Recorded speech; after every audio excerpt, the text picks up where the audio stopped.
వైఎస్ఆర్సీపీ నాయకుల్లో అంటే పోను పోను ఏ నాయకులైనా అలాగే అయిపోతారేమో అనిపిస్తుంది. అంటే వీళ్ళు మనుషులకి సైకోలకి మధ్య ఊగులాడుతున్నటువంటి వ్యక్తిత్వం కనిపిస్తుంది. ఇక మనుషులు అనేవాళ్ళు వాళ్ళ ఆలోచనలు వైకాపా నాయకుల్లో వైసీపీ నాయకుల్లో కనిపించటం లేదేమో అనిపిస్తుంది. రోజు రోజుకి వీళ్ళు జాంబీల్లా తయారైపోతున్నారు. జాంబీలు అంటే తెలుసుగా మనందరికీ ఒక సినిమా కూడా వచ్చింది జాంబిరెడ్డి అని. అలాగే వైసీపీలో కూడా ఈ జాంబిరెడ్లు సైకోలు ఎక్కువైపోయారేమో అనిపిస్తుంది. గతంలో బాగానే ఉండేవాళ్ళు, మరి గతంలో మంచిగానే ఉండేవాళ్ళు. కేవలం వైఎస్ఆర్సీపీలో జాయిన్ అయిన తర్వాత చెప్పాలంటే ఒక 1 year దాటిన తర్వాత వీళ్ళల్లో వాళ్ళ లక్షణాలు జగన్మోహన్ రెడ్డి గారి రక్తాలకు సంబంధించినటువంటి ఆ రౌడీ బ్యాచ్కి సంబంధించినటువంటి విలువలన్నీ దాంట్లో వాళ్ళ ఆలోచనలన్నీ కూడా వీళ్ళకు కూడా ఎక్కేసాయేమో అనిపిస్తుంది. అదే తరహాలో కారుమూరి నాగేశ్వరరావు గారు తణుకు ఎమ్మెల్యేగా మినిస్టర్గా అందరికీ తెలుసు. గోదావరి జిల్లాలో ఒక మంచి పేరున్న నాయకుడిగా అనుకునేవారు చాలామంది. కానీ వైఎస్ఆర్సీపీ తెలుసుగా, వాళ్ళని వీళ్ళని చేస్తుంది, వీళ్ళని వాళ్ళని చేస్తుంది. మంచోడినైనా సరే సర్వనాశనం చేసి సైకోలుగా నిలబెట్టేటువంటి చరిత్ర కలిగినటువంటి పార్టీ జగన్మోహన్ రెడ్డి గారి నాయకత్వంలో. అలాంటి ఆయన నిన్న మాట్లాడినటువంటి మాటలు ఏంటో ఒకసారి వినిపిస్తా చూడండి. నేను మొన్న పెద్దిరెడ్డి గారి దగ్గరికి వెళ్ళాను. పెద్దిరెడ్డి గారు మా మీద కక్ష చూపించకండి, రేపు మేమేం మీతో గొడవ పడతలేదు, మీరు రేపు మీద మా కక్ష పెట్టుకోకుండా అని అన్నారు. ఇది మాత్రం ఆగదు. గుంటూరు యువతల నుంచి ఇంట్లోంచి లాగి కొడతారు, గుంటూరు అవతల నుంచి నరికి పాడేస్తారని చెప్పి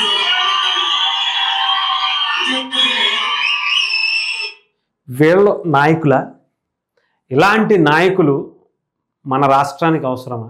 ఇలాంటి సైకో నాయకులు అవసరమా అనిపించేలా ఉంది. నిజంగా ఏంటి అసలు, ఇంట్లోంచి బయటికి లాక్కొచ్చి కొట్టేస్తారంట. అవతల గుంటూరు యువతల నుంచి గోదావరి జిల్లాల నుంచి శ్రీకాకుళం వరకు వైఎస్ఆర్సీపీ అధికారంలోకి వచ్చిన తర్వాత ఇంట్లోంచి లాక్కొచ్చి కొట్టేస్తారట. అవతల నుంచి గుంటూరు అవతల నుంచి ఇంట్లోంచి బయటికి తీసుకొచ్చి నరికేస్తారట. ఏంటి అందరూ చేతులు కట్టుకుని కూర్చుని ఉంటారా? మీలాంటి నాయకుల్ని ఇలాంటి మాటలకి ఇలాంటి చేతలు 5 ఏళ్ళు పట్టి చేశారు కాబట్టే కదా మీకు రాజకీయ జీవితం లేకుండా సర్వనాశనం చేసుకున్న నోరే కదా ఇది. ఇలాంటి ఆలోచనలు తీరే కదా 11కు పడిపోయినా కూడా ఇంకా సిగ్గు ఎగ్గు లేకుండా బ్రతుకుతున్నటువంటి మీలాంటి సిగ్గుమాలిన బ్రతుకుల్ని ఏమనాలో అర్థం కావట్లేదు.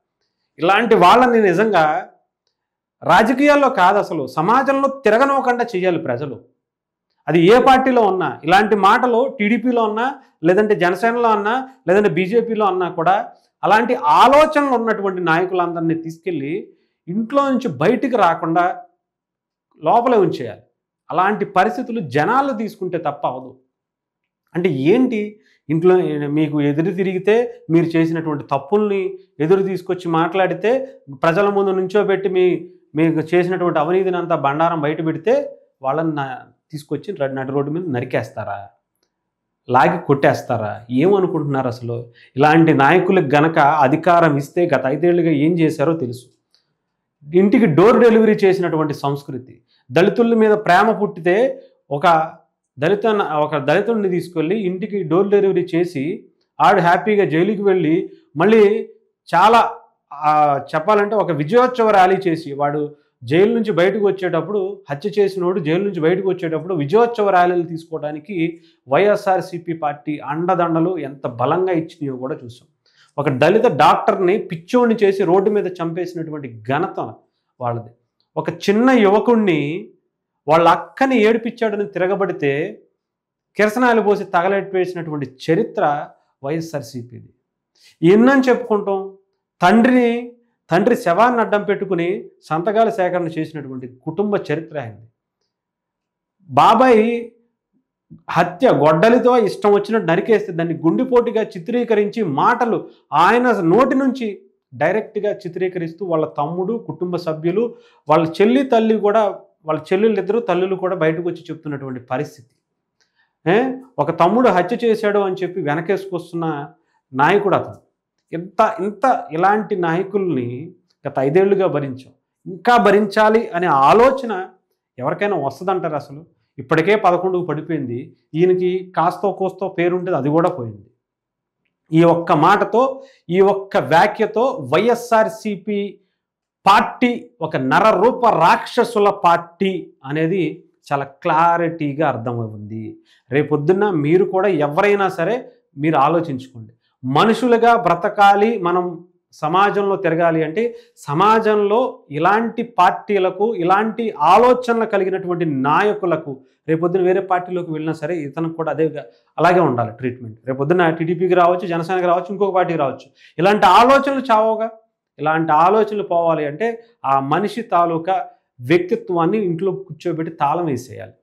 ఇతనికి ఏమీ రాజకీయ భవిష్యత్తే లేకుండా ఇలాంటి నాయకులందరికీ రాజకీయ సమాధి కట్టేయాలి. ప్రజలు అంత దారుణమైనటువంటి, నిజంగా ఇలాంటి వ్యాఖ్యలు ఎవరు సమర్థించుతారు? ఇంత దారుణమా? పైగా పక్కన ఉన్న వాళ్ళు చూసారా, జగన్మోహన్ రెడ్డి గారు సిద్ధం సభల్లో కూడా అంతేగా సైకోయిజానికి బ్రాండ్ అంబాసిడర్లా వైసీపీ నాయకులు జగన్మోహన్ రెడ్డి గారే అనుకున్నాం. వాళ్ళ నాయకులు కూడా అలాగే తయారైపోయారు. పవన్ కళ్యాణ్ గారి ఫోటో పెట్టి, చంద్రబాబు నాయుడు గారి ఫోటో పెట్టి, లోకేష్ గారి ఫోటో పెట్టి బాక్సింగ్ చేయించేవాడు.